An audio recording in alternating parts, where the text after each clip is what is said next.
And this is great stuff. 12 Who Cares matters. Listen, I know these folks don't want the spotlight, and they're unsung heroes for sure. But it said, a city set on a hill cannot be hidden. They don't need to be hidden. These acts need to be put out in public so we can learn from them, and we can do better every single day and make the First Coast a better place to live.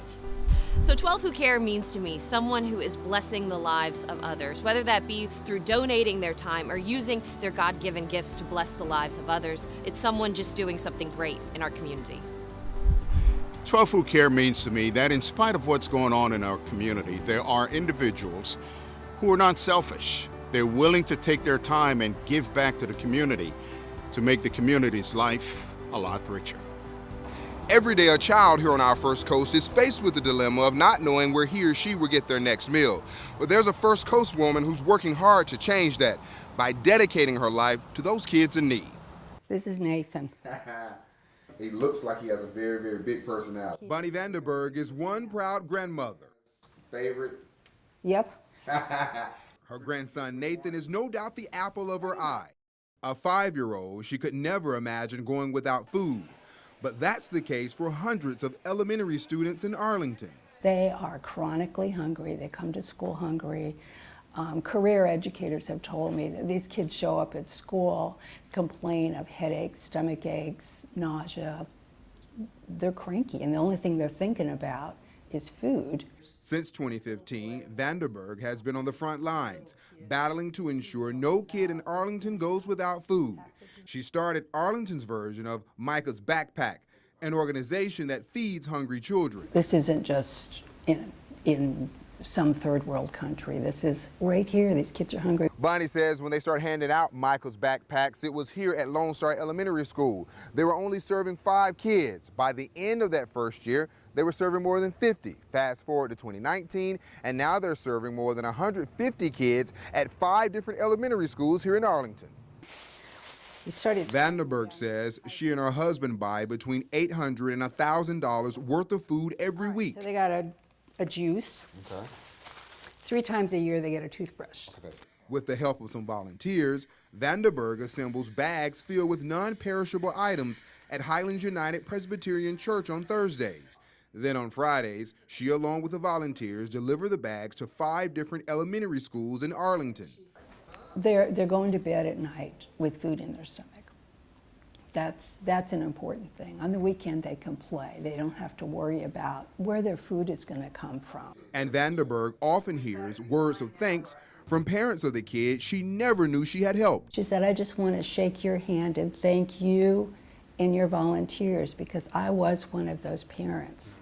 I had, I think she said, 4 little boys, and I had nothing in my pantry. And if it wasn't for a food pantry, I don't know what I have done.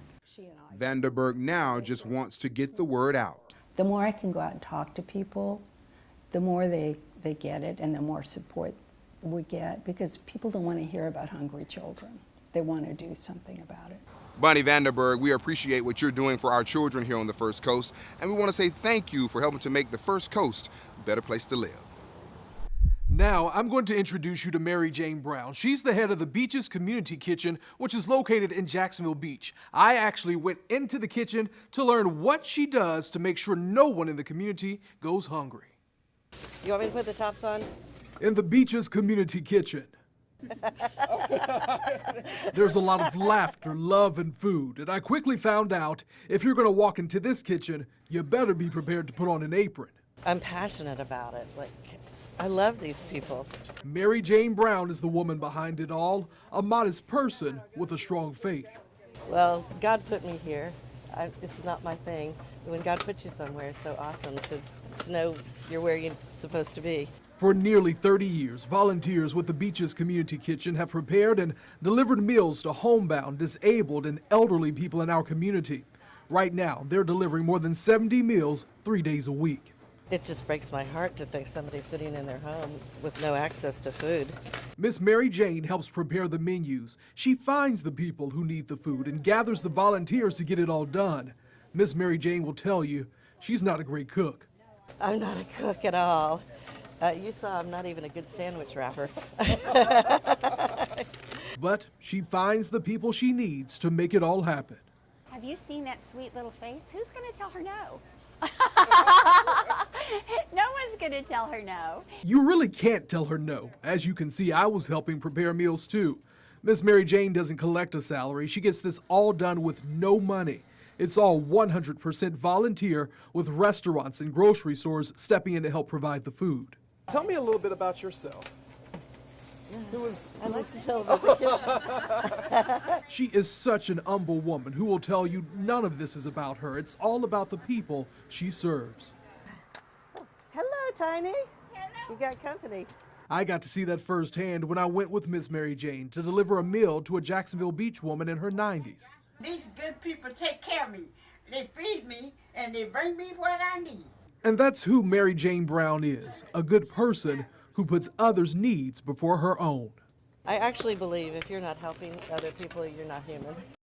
If you would like to learn more about the Beaches Community Kitchen or volunteer, they would love to have you. They're great people. Just go to our website, firstcoastnews.com. And we have one more honoree I am so anxious for you to meet.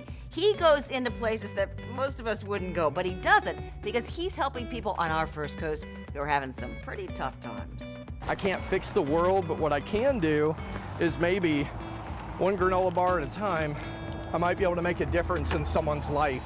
You'll meet our final 12 Who Care honoree right after the break.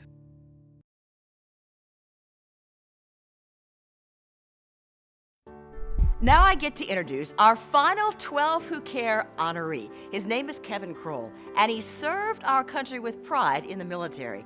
And now he spends his time helping veterans and other folks who are down on their luck, homeless, or just having a really hard time. And let me start this by asking all of us a question.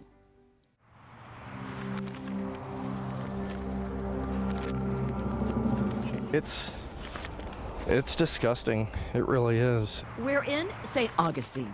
So this is the trail that I cut with a machete. Kevin Kroll on his own mission. There is a toilet seat on the 5-gallon bucket. To clean up homeless camps. And I carried out, I think, 14 buckets. And I had a mask on. Yeah, we're talking buckets and bags of human waste from people who don't have the luxury of an indoor toilet like most of us. I'm not here to judge people. I'm just here to help out. People like a man named Bayou. I just know he's been back here about 7 or 8 years. And Kevin shows me signs of kids here. I saw young people. I saw some young people that have full-time jobs that work at some of the fast food places right around here, but they live back here. You see, Kevin knows all about bad times. He joined the Army in 1988. In Iraq, his buddies blown up in an IED attack. Back home, PTSD and attempted suicide. I sat in my living room one night with 2 loaded weapons and I just waited for the police to come. But then, from Canines for Warriors, he got his service dog, Bella, and then his college degree. How long have you had her now? 7. This October will be 7 years. He got his life back, and that word, life, well, look at this. Kevin calls this the Life Box, free food for people down on their luck. So my neighbors and I built this on the side of my house, and we may or may not have put this in the middle of the night.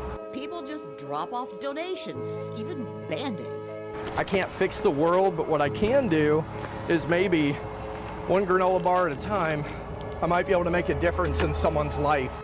A veteran who served our country, now still serving in ways that most of us wouldn't even touch.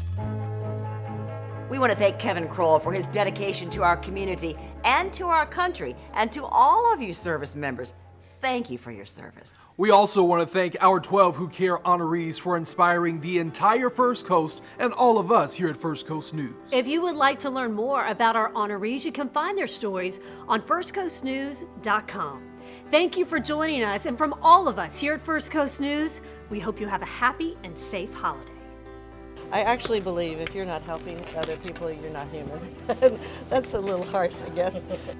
Everybody has the ability to figure out what they're passionate about and then to find a way to unite others around that cause. She really influences so many of us in such a positive way, and she helps all of us to rise to a different level. Try again. No. To me, she's a blessing. We're able to change lives every single day. The more I can go out and talk to people, the more they get it and the more support we get. I know this world needs a lot more kindness. They all speak Spanish, and my Spanish is really poor, but it doesn't matter. It doesn't matter. That Kiotai phrase means you're in good hands now. This is for me is like a dream because I get to work with the kids, with the teenagers, and I also get to work with the public and animals. So, win-win for me. Win-win, win-win. I think every girl is entitled to a good life. Not all girls have the opportunity to encounter something like this. God put me here. It's not my thing, but when God puts you somewhere, it's so awesome to know you're where you're supposed to be. I do believe the sky's the limit. I do believe the best is yet to come.